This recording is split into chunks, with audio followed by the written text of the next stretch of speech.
Like to walk Auschwitz and Birkenau today? Well, it was incredibly moving and deeply sad and tragic that humans could do this to other humans. It's good to have them in memorial, as the plaque says, so that it never happens again. You know, I'm a student of history, so I'd seen the pictures, I'd seen the videos, but it's not quite, it hits you much more in the heart when you see it in person. I'm still absorbing, frankly, the magnitude of the tragedy that I witnessed place where the tragedy occurred. I think it'll take a few days to sink in, frankly. As was mentioned, if there'd been social media, I think it would have been impossible to hide. If there's been freedom of speech as well. You know, one of the first things the Nazis did when they came in is they shut down all of the press and any means of conveying information. So it's worth noting in the United States, the First Amendment in the United States was freedom of speech, because the people that came to the United States from other countries did not have freedom of speech. That if they had said something, they could be imprisoned or killed. And that's why the first correction to the Constitution was the ability to say what you want to say and not be thrown in prison or killed. Yeah, Elon is obviously the CEO of X, which is the largest news service on the internet, a place where a huge number of people, including me, get the news. You've been committed since you took over to a much broader perception of free speech on the outlet. And that's led to a lot of criticisms about suggestions of rising anti-Semitism on the outlet as well. I can say for my own part that the broadening of speech on Twitter, I think, and on X, has been an excellent thing. One of the things that I was able to do, for example, in the aftermath of October 7th, was actually put out full footage and pictures of what exactly was happening. You can see what's really happening, so and the true horror is something people need to be able to see if they want to see it. And the community notes feature has allowed for people to, even when things that are false are put up, that used to maybe pass in real time, now you can correct all of that. How do you balance the necessity for free speech with all these critiques about, you know, what is hate speech, what is anti-Semitism, and how do you balance that? Well, the general bias of the platform is in favor of free speech, and I think at the end of the day, free speech wins. If somebody says something that's false, especially on our platform, you can then reply to it with a correction. And then I'm a huge fan of community notes. We put maximum resources and attention behind community notes. So if somebody tries to push a falsehood, like Holocaust denial or something like that, they can immediately be corrected. And you can't get rid of the tag. It's like stuck on you. I think it's, and the overarching goal for the X platform is to be the best source of truth in the world. Now, you know, it's difficult to get to perfect truth, and sometimes we'll have different interpretations of truth, but one can always aspire to be as accurate as possible and to minimize the error between what is being said. Relentless pursuit of the truth, the goal with X, and allowing people to say what they want to say, even if it's controversial, provided that it does not break the law. I think that's the right thing to do. And setting the new standard for the town square, as I say, has allowed for more speech and more availability of information than ever before, certainly on the platform. And you recently didn't just go here. Obviously, after October 7th, you went to Israel and you saw the wages of horrific anti-Semitism in the various kibbutzim and moshevim. I saw all the videos. I saw a lot of videos, Yeah. It was shocking to see. I think maybe the most shocking thing was to see the delight in killing innocent people, like the delight in killing kids and defenseless women and men, and there was no remorse, quite the opposite. That requires a level of indoctrination that is extremely intense. So I think that to solve that, you have to address the source of the indoctrination. No one should ever be glad of killing some child. I know an enormous number of Jews, myself included, are very moved that you continue to wear the necklace in remembrance of the hostages. So I want to thank you for that, obviously. Just raising the profile of the fact there are still dozens of men, women, and children. I checked before I came. So many hostages. I hope they're alive. I hope they come back. So let's talk about the uptick in anti-Semitism more broadly. One of the things that's been hard to watch as a Jew, but also just as an American and a Westerner, has been the radical upsurge in anti-Semitic activity, just generally anti-Semitic sentiment, appallingly, after October 7th. It's been astonishing, actually. Yes, and I must admit to being somewhat, frankly, naive about this. In the circles that I move, I see almost no anti-Semitism.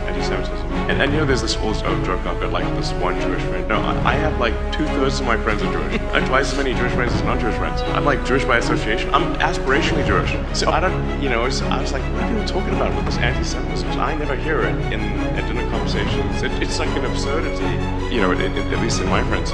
But when, you know, looking at the pro-Hamas rallies in vast numbers that took place in almost every major city in the West, blew my mind. And including on the elite college campuses that are supposed to be, if you're an elite college campus, you're supposed to be in the light, but it's supposed to be blustering hate. And yet you had these mass demonstrations at Harvard, Yale, including I went to UPenn at Penn, and I was like, this is unbelievable.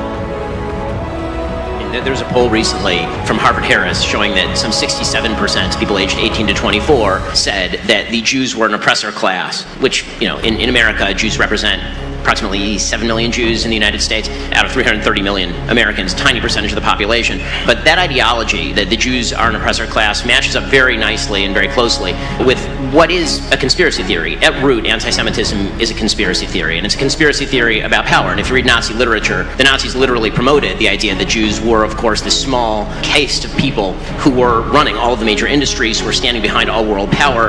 As Hitler's suggestion is that it was world Jewry that stood behind Germany's loss in World War I, and then the Allies' unwillingness to make a deal with Germany prior to World War II. And that theory of power and group identity is really ugly, and we see echoes of it today. And diversity, equity, and inclusion ideology that basically suggests that all of society is a vast pyramid of group identity, and that at the very top are the people who are successful, and that those people are exploiting everybody else. And we can tell who's successful by their group identity, not by their level of success, by their group identity. It matches up incredibly. It syncs up almost a Venn diagram with anti-Semitism. Absolutely. The diversity and equity inclusion. We should always be wary of any name that sounds like it could come out of a George Orwell book. That's never a good sign. And because it sounds like, sure, diversity, equity, inclusion, these all sound like nice words. But what it really means is discrimination on the basis of race, sex, and sexual orientation, and it's against merit. And thus, I think, is fundamentally anti-Semitic. Yeah, I think all of the riots that were in the major cities and college campuses,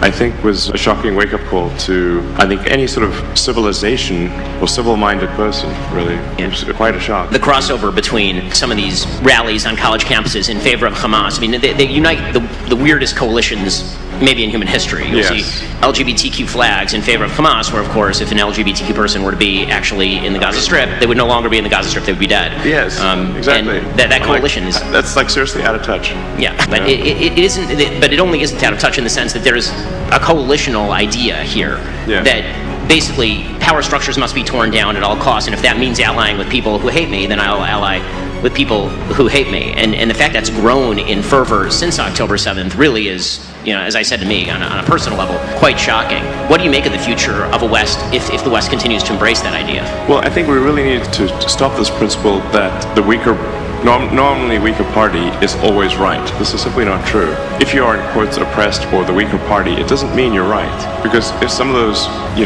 weaker groups want to annihilate you, that does not make them good.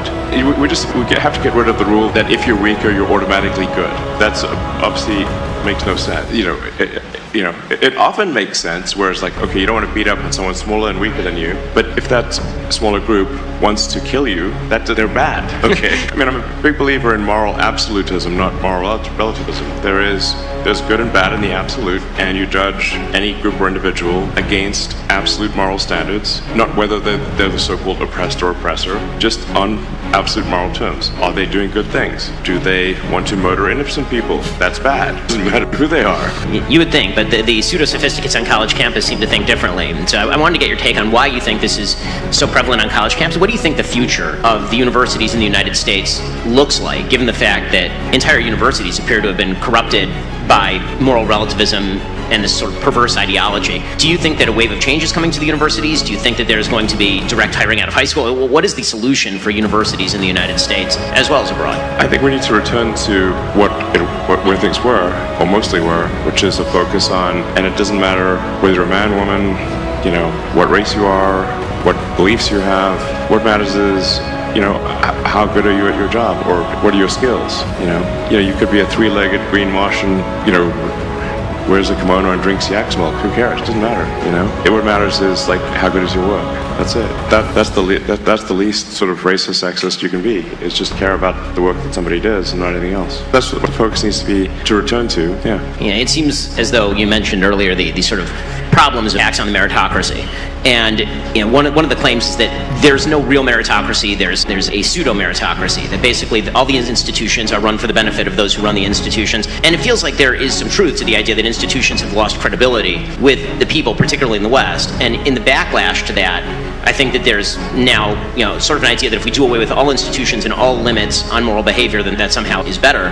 But there needs to be a recapturing of the institutions, or at least a rebuilding in place of those institutions, new things. And that's something, obviously, that you're very focused on, not only with X, but your other companies, is building new things, innovation, trying to create our way out of the problems that we've created for ourselves. Yeah, I think generally people should always be wary that they may have either consciously or perhaps mostly subconsciously internalized the notion of a zero-sum game or a fixed pie. And if you internalize that everything's zero-sum, meaning like in order for me to get ahead, someone else has to not get ahead, or for me to have stuff, someone else must not have stuff. If you have that axiomatic flaw, then what needs to be done is to fix that flaw, because it is false. It's not a zero-sum game. We can absolutely grow and have grown, and the evidence is overwhelming that we have grown the output of goods and services. We have many things today that we did not have in the past. We are far more prosperous. All of humanity is far more prosperous today than it was at times in the past. I mean, it wasn't that long ago where, we'd count a good year as one where, well, the bubonic plague wasn't that bad, only killed 10%. Not that many people starved through the winter. We only lost 5% of our population due to raids from other tribes. Basically life used to be very rough in the old days. And if they could see us now, they'd be like, what are you guys complaining about? This is amazing. Not having to worry about food for, we were constrained for probably the last 100,000 years until recently. Really the present day future is amazing compared to the past. And anyone who doesn't think it's amazing is not a good student of history. I think we live in the most interesting of times and probably the best of times. One of the things that I would hope that, and I think you're part of this, is a coalition of meritocrats standing up for the meritocracy is going to be deeply necessary in a future where trust has been fragmented with so many institutions. We're going to have to stand up and loudly say that merit still exists, and that merit is individually based, not based on innate characteristics of some sort. You mentioned earlier that you're aspirationally Jewish, that you surround yourself with, that you're surrounded by so many Jews. Are you part of the Jewish conspiracy? What exactly is the... Maybe. That'll please the haters online. Yeah. I'm sure. No, I grew up around a lot of Jewish people. I went to Hebrew preschool, Rachel Spiro in South Africa. My name is very Jewish. I will tell you that for the past 10 years, people have assumed in my community that you're Jewish until I informed them otherwise. Yeah. Elon is a pretty Jewish name. He's super Jewish. Yeah. And then I went to Israel when I was 13, visited Masada. I'm certainly checking the boxes on a lot of things. And like I said, most of my friends are Jewish, just worked out that way. Sometimes I guess maybe I forget, am I Jewish? I'm Jewish, aspirationally Jewish. When you hear critiques about X, right, about the amount of anti-Semitism on X, what are the metrics that you're seeing from the inside about the amount of anti-Semitism or quote-unquote hate speech, because it's always a vaguely defined term, hate speech, on your platform? Yeah, the outside audits that we've had done, at least the ones that we've had done, show that there was the least amount of anti-Semitism on X. If you look at all the other social items, it's never going to be zero. If you've got 600 million people on a platform, expecting it to be anything to be zero is extremely unlikely, because you've got 600 million people on a platform. But when they compare us to Instagram, TikTok's actually got a lot of anti-Semitism. TikTok is pretty terrifying. If people have not checked out TikTok, the algorithm is absolutely pushing you toward pro-Hamas material. Yes, it is. I believe we have... TikTok has like 5 times the amount of anti-Semitism per post than we do. So it's not, like I said, it's not going to be zero, but to the best of our knowledge, it has the least amount of anti-Semitism of any platform. Legacy media has spent an awful lot of ink on you. There's been a lot of attempts to paint you as anti-Semitic or paint X as anti-Semitic. Where do you think that's coming from? Why does the legacy media seem to have you, particularly in the last year and a half, in the crosshairs so much? Well, the reality is that X is competition for the legacy media. X is where people go to get the most current news and learn about the world. So the legacy media is our direct competitors. So they're really going to find every angle to try to cancel. If you want to know why things are happening, look at the incentives.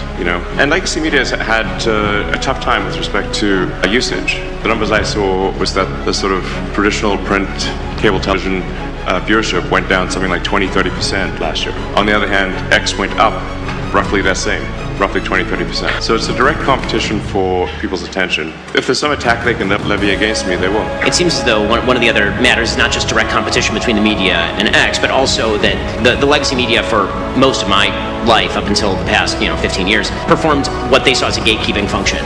They were the ones who got to define the narrative. They were the ones who got to determine what was appropriate news and what was inappropriate news. And then even after social media arose, in the early days, there was the sort of things that you articulate were actually articulated by virtually all the social media heads. Mark Zuckerberg used to say the kinds of things that you say. Jack Dorsey used to say the kinds of things that you said. And then there seemed to be an institutional takeover by a lot of legacy media types in terms of the kinds of rules and restrictions that were placed on what you could and could not say on these platforms, who would get banned, who would not get banned. Advertisers weaponized against particular outlets if those outlets didn't follow the diktats that were put forward by these types. And it seems like since you took over, one of the biggest objection of all is that they're not performing the gatekeeping function anymore. Someone else is. Well, yes. I mean, I don't think that there should be a gatekeeping function by a small number of individuals. I mean, if you say, like, for newspapers in America, there are about 5 editors that decide what gets put on the front page, or what to focus on, or what not to focus on, and most of the other papers just copy them, essentially. But is that really what we want? Do we want just a handful of people deciding what they think is important? Should it be that the people decide what's important? And I think it should be sort of an organic thing where the people decide what's important and what to focus on, not just a handful of editors. And yeah, they don't like the fact that this power has been taken away from them, but I think it should be. I want to go back to something that you said a little bit earlier, talking about the idea that on a moral level, there's nothing that suggests that simple weakness is itself virtue. That a weak person can be virtuous, but doesn't necessarily mean that they are. A powerful person can be, the victimizer, but doesn't necessarily mean that they are. That logic carried forward, particularly to what's going on in Israel right now, has been, in my opinion, entirely pernicious and wrong. There's this idea that because Israel is a powerful, militarily sophisticated country that is doing its best to limit civilian casualties in one of the most population-dense areas of the world, in which you have terrorists who are honeycombed throughout every aspect of society, building literally hundreds of miles of tunnels, the entire London subway system worth of tunnels underneath the ground, that somehow, Israel targeting those systems and killing a lot of people, because when you kill terrorists, unfortunately, and they're embedded among civilians, it's terrible and it's horrifying, but every one of those deaths is on the terrorist group that embeds itself in civilians. There's been this logic has been mapped onto that conflict, that smaller and weaker means morally virtuous because victimized. Yeah, it really has come completely full circle from, or 180 degrees from what has historically been the case. Through most of history, the operating principle has been might makes right. Yeah, for really up until modern times, might makes right was if you were stronger, you were right. Now we've sort of flipped it to if you're weaker, you're right. But neither is true. There is rightness independent of strength or weakness. Just because somebody's strong doesn't mean they're right, and because somebody's weak doesn't mean they're right. You have to look at morals in the absolute. On a broader level, you talk a lot about your hope for humanity. I'd say that you're somebody who really loves humanity, which is why you talk about expanding humanity's reach out to the stars. When you go to a place like Auschwitz, or when you walk the villages like Kibbutz Be'eri after October 7th, does that change your opinion of humanity, or does it reinforce what you think humanity can be on both the positive side and on the negative side? I think it is actually human nature to love humanity unless you are indoctrinated otherwise. I think the actual default for most people is to love humanity and to love being around. You can take, for example, like what's one of the worst punishments in prison is solitary confinement. And all solitary confinement means is that you don't get to hang out with the other prisoners, which might not be the best group of people to hang out with. But even that is considered a terrible punishment, to not be able to hang out with other prisoners. So in truth, I think in our nature, we all love humanity unless we are indoctrinated otherwise. And so we have to stop that indoctrination. How do you think that people ought to pursue that? Because obviously we have seen indoctrination at a wide variety of levels, ranging from sort of soft indoctrination in various schools in the West to very hard indoctrination that you see in, for example, the Gaza Strip, where kids are literally, unfortunately, at very young ages, they have graduation ceremonies that we've seen tapes of where they're reenacting kidnapping of Israeli soldiers or killing of Israeli soldiers, for example. That fundamentally has to be addressed, or there will not be peace. The education of kids in Gaza, the indoctrination of hate into kids in Gaza has to stop. So when I was in Israel, I was like, that was my top recommendation, is that you've got to make sure, I understand the need for this to invade Gaza, and unfortunately some innocent people will die.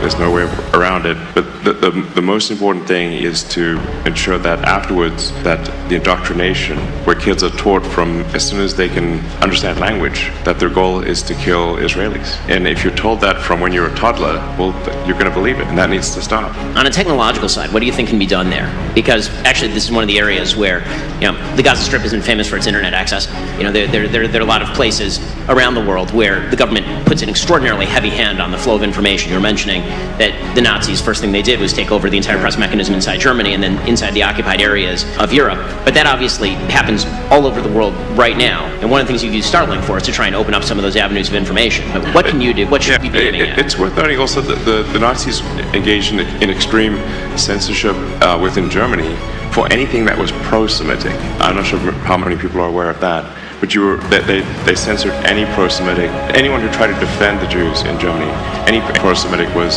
censored. Yeah, I think freedom of speech and rigorous pursuit of the truth is one way to to defeat hatred. You know, when I look at the United States, maybe the way. Well, when I look at the United States, one of the things that seems to be breaking down, and when the first element historically, maybe the last element of a society in a state of mental decline, is a vast outbreak of anti-Semitism. This is what was happening in Nazi Germany, but historically, countries that are in a state of decline tend to have wild outbreaks of anti-Semitism. And it seems to me that one of the key things that can reverse that process is the rebuilding of local institutions. And as local institutions break down, you see sort of this fragmentation of the population. How do you merge the need for technological development with the building of those local institutions, families, churches, schools, and the kinds of things that societies are built upon? Yeah, actually, I should say there were really three things that were my strong recommendation visiting Israel. One is, obviously, one has to get rid of Hamas fighters where reform is impossible. Their only goal is to kill Israelis. They got to be either killed or imprisoned, because otherwise they will simply kill more Israelis. Then the second thing is you've got to change the indoctrination in the schools so that kids are not taught to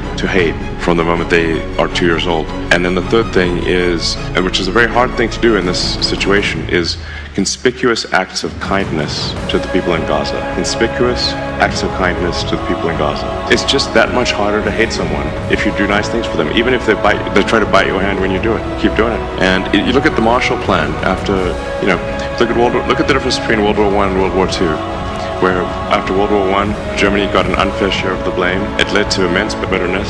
It's what allowed Hitler to rise to power, was the German soldiers from World War. But then you look in contrast to what happened after World War. You had the Marshall Plan, where you had the United States coming in and actually funding the rebuilding of Germany and the rebuilding of Japan. How often does that happen in history? But look at the results. No war with Germany, peace with Japan and Germany for now, soon it'll be almost a century. So when you look at the state of the West right now, as somebody, maybe it's all the doom scrolling, but when you look at the state of the West right now, you're very optimistic, it sounds like. I find it hard to be optimistic in this moment. It's been a very ugly couple of years, from Ukraine to the current conflict between Israel and Hamas to domestic politics in the United States and everywhere else. It seems like there's a lot of polarization, a lot of fragmentation. What do you think is the future of the West? Can we come together around any sense of shared common values, especially given the fact that everybody is kind of drinking from the fire hose of information? One of the downsides the upside of information is the availability. The downside is, choice paralysis and overload. I mean, you can definitely get information overload. So much information coming at you these days because you can get all the world's information in real time. And it's impossible for one human to digest all that. I think there are some things that we can agree on, or most people would agree on, are cool and inspiring, like humanity going to the moon. If you ask probably kids almost anywhere in the world, what's the coolest thing humans have ever done? I think a lot of kids would say we went to the moon, And so I think we want to continue that spirit of exploration. Speaking of kind of growing the pie, is that we want to, I think, have a dream that we can be a spacefaring civilization, a multi-planet species, a multi-stellar species, and go out there among the stars and discover the nature of the universe, that we can collectively seek greater enlightenment to better understand this incredible universe we live in. I find that very compelling. I think most people would find that very compelling. I think embedded in that is also, as you say, that core value of meritocracy. Because it's one thing to say man can go to the moon. It's another thing to say I can be part of man going to the moon. And a meritocracy suggests that you can be part of that. It's not just that human beings are capable of doing the thing. It's that you can be a part of that thing if you work hard enough, if you innovate enough, if you try hard enough.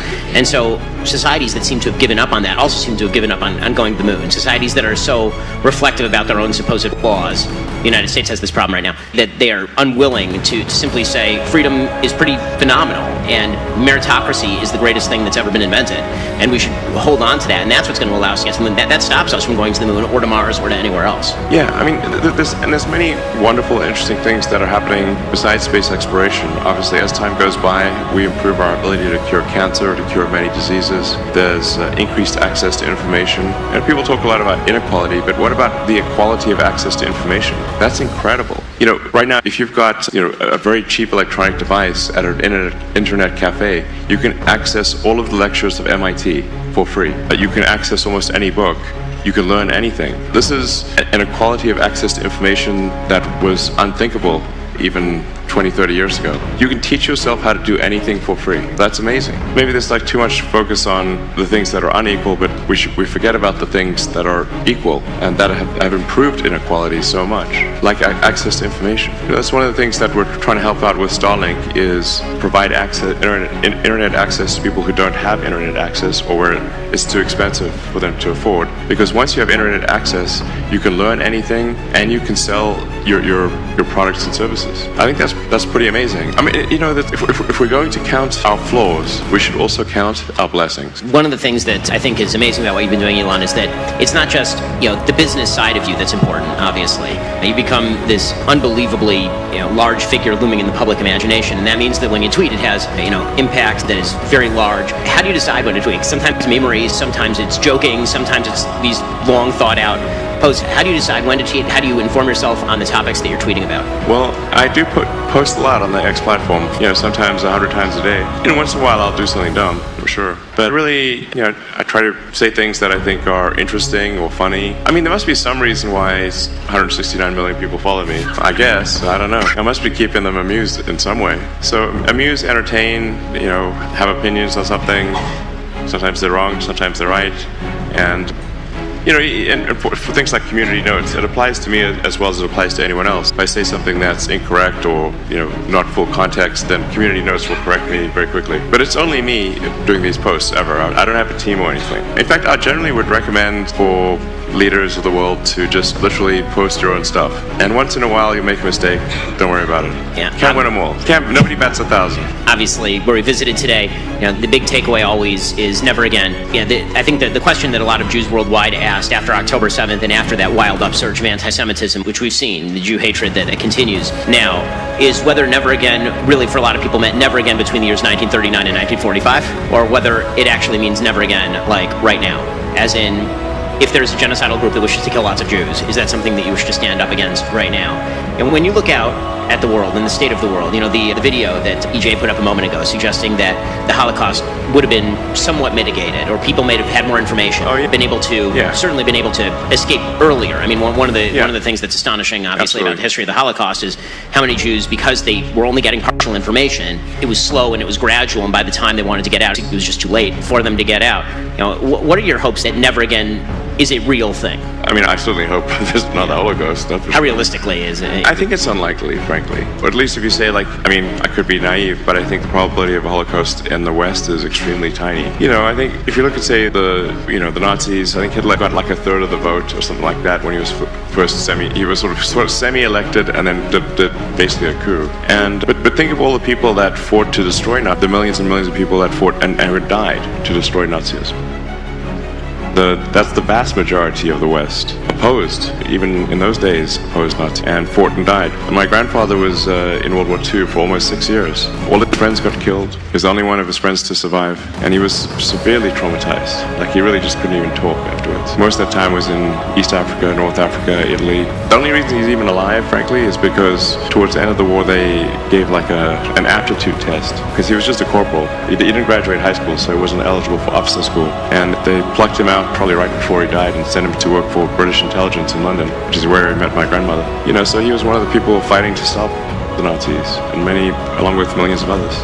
So let's not forget that the vast majority of the West fought and died to stop Nazism. I had the chance to briefly meet your 3-year-old today. Oh yeah, he's a fun guy. Adorable. I have a 3-year-old of my own, so they're all very similar.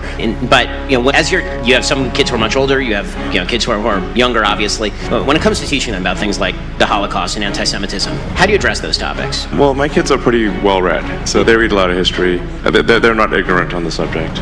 I mean, maybe the 3-year-old is, sure. I would hope, yeah. Can't read. No, my kids are very well read. But I've had some sort of disturbing conversations with sort of some, say, nephews or some family members, not my kids, but kids of family members, where I was actually shocked to see anti-Semitism, or at least, one disturbing conversation was, saying that that we deserve to have the trade towers destroyed because of our terrible foreign policy. And I was like, this is what they're teaching you in elite New York high schools?